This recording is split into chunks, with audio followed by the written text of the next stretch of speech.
Hey everyone, coming on here for another morning sunshine conversation on a number of topics.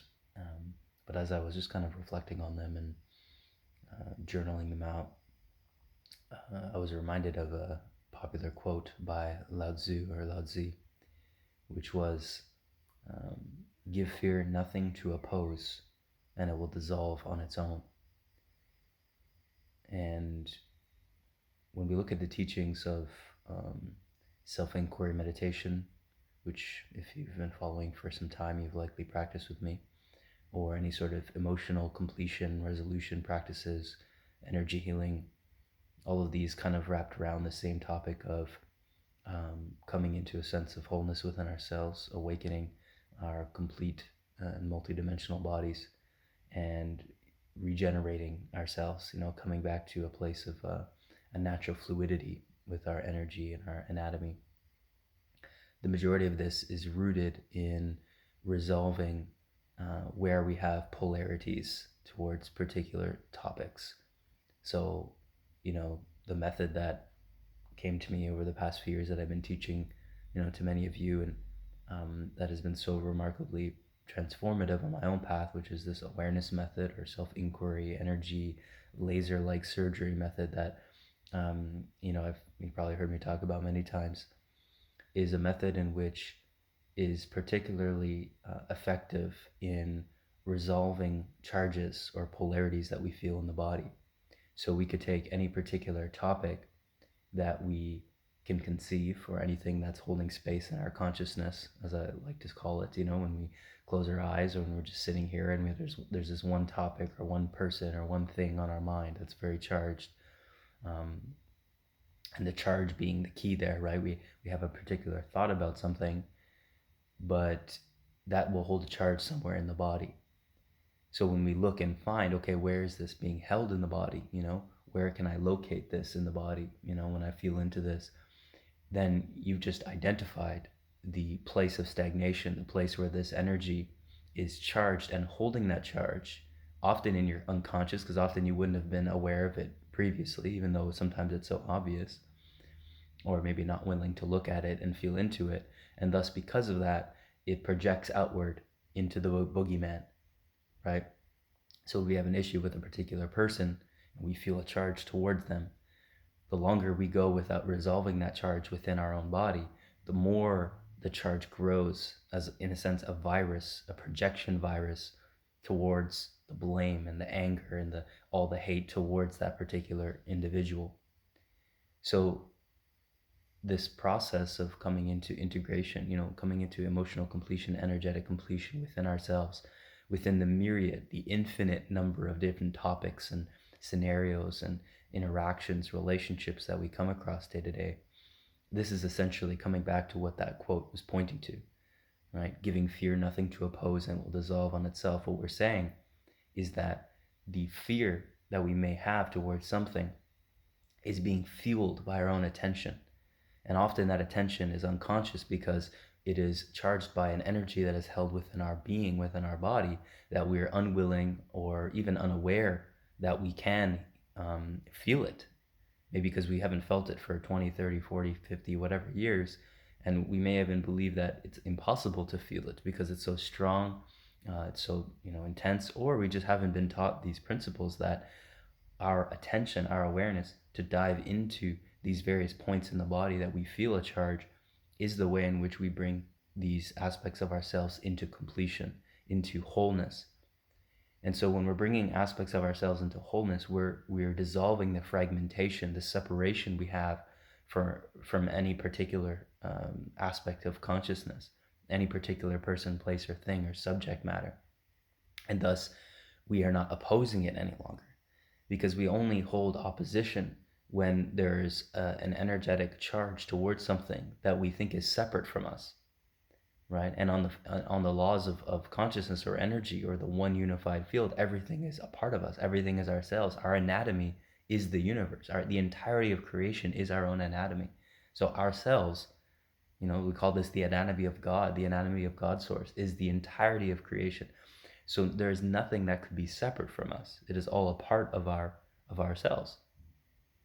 So when we understand this principle, this is how we resolve the separate aspects that we push away, the things that we are either running towards, as a fear coded in desire, right? We're running towards something thinking we absolutely need it to feel more whole, or we're pushing something away, running away for something that we are resisting, not wanting to look at, right? Not wanting to engage. And so when we do this work inwardly and we resolve the energetic impulses that come when new things, because it's always arising, we have new things that arise from our unconscious, and they reveal themselves in our hologram, in our reality, and they reveal where in the body or how we are feeling towards said thing. And as we come into more and more wholeness, we experience more and more of a visceral peace within our being, a visceral peace and blissfulness within our being, because we are literally extending ourselves, our understanding of who we are, into the entirety of creation.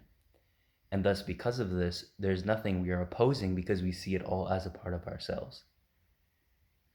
So when we look and see, say that just our own individual life is, obviously the most practical. We have all these different things that happen in our day and our experiences, relationships, all kinds of things. And we have to look at, well, what is arising when we come into these various relationships? And are we holding a place where we are opposing particular things that we are holding much fear towards? And thus pushing those things away and viewing them as separate, and not actually bringing that into integration, because it is only a harm to ourselves. We are only limiting our ability to feel a visceral peacefulness and blissfulness within ourselves by doing so, by pushing it away and not looking at it. And so we can say that this doesn't necessarily look like anything in particular. Of course, there is a particular method I've just outlined, but in the realities and the practicalities of our engagements, we have to remember that we may have to employ specific actions that come in alignment with this knowing that this aspect in which we're observing is ourselves. And that may be some tough love, that may be coming into situations and aligning our actions in particular ways that the outer may reverse that fear upon us. It may be projected back and resisted back upon us, because naturally, as we come into this alignment within ourselves, this energetic frequency that we hold, it starts to move through the fields that we come in contact with, and the relationships and situations. And this causes a ripple effect for all to have to come in and look and to see within themselves the truth. Right? So that isn't always pleasant. It surely wasn't always pleasant for ourselves. We've had to go through that. So when we cannot expect that for others, of course, when we're coming into their sphere. So it is not that we're going out and actively looking to trigger people, which has become this common kind of trend in the new age. If we're triggering people, it's all on them. Well, that's not necessarily the case. We have to be mindful on how we engage situations and how we are compassionate. But at the same time, sometimes love and compassion brings reaction, and response from particular individuals that may have not yet chosen the light, or may never will. And that is the beauty, and also the potential, I guess, not necessarily drawback, but the reality of this plane. We are co-creating amongst a myriad of different individual expressions of consciousness that will choose their own way.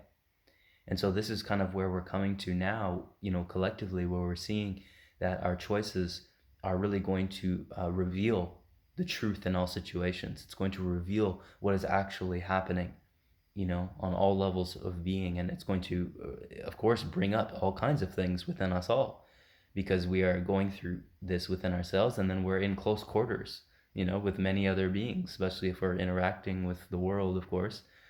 And so that's going to, reveal a lot of opportunity for more of this type of practice, where we're doing this resolution inwardly, and then we are acting upon that resolution outwardly, which is not really, there's no really inner outer. As I said recently in meditation, it's all one anatomy, one energetic template that we are all individually experiencing from our subjective lens.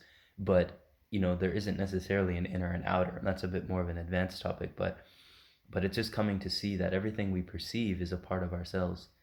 And so when we give fear nothing to oppose, what we're really saying is that I'm going to uphold truth no matter how it feels. I'm going to continue to act and speak and live in alignment with truth no matter how it is, no matter how it feels. And that may bring all kinds of different things, in our everyday experience, especially now, where we're facing a revealing of all the untruth in our own individual life, and then of course that's collectively being shown everywhere. And that is of course not always so comfortable or pleasant. But of course, when we continue to do our own inner work, it actually continuously becomes more pleasant. We're not caught up in the dramas. We're not caught up in all the fears. We're not caught up in all these attempts to create delusion and for the virus of fear to continue to spread. We're not willing to be a carrier of that. That's the key. Everyone in so many ways is so concerned about being the carrier of some physical virus, which you cannot even really catch anyways.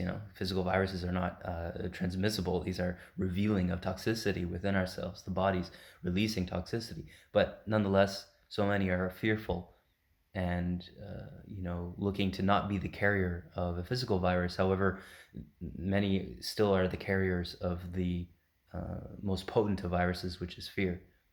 And so if we are to come back to the foundation of it all, go to the root, come to the root of what we're actually looking to mitigate in our transmission, which is in every moment, are we transmitting fear? Are we transmitting the truth? The love of God's source, the love of ourselves, the love of all. That's the primary focus that is of the highest importance at this time. And as that's occurred, and as we resolve all of the fears and the most subtle of ways that arise within us, we embody that truth wherever we go. It doesn't matter what the laws or the experiments or the various protocols or lockdowns or whatever is happening in any particular way. We're going to find our way, and we're not going to be deviated from our path based on what's happening all in these different places.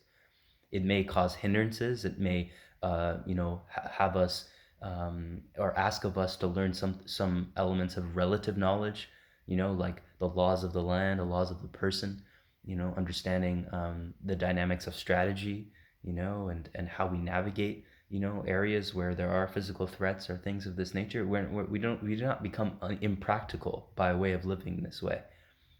We come into alignment with what is true, not what's on one side or the other. We live right in the middle. And this is where all the practicalities and the necessary tools and knowledge and wisdom and resources and all of that come into the picture very quickly. They are opened up for us. We part the seas, essentially, bringing the higher worlds into the physical realm and physically parting the seas. So this is the power of what we're speaking to here, and that's why this quote is such a potent one. And so, please do share this video. I feel it's one that can really be impactful, because it's the only thing that I feel truly matters at this time, and only ever matters. It's not just this time; it's all the time. And from that foundation, everything can really bloom. So so live that, be that, know that. It's for myself as well. And yeah, bathe in the light, bathe in the love. Enjoy your day.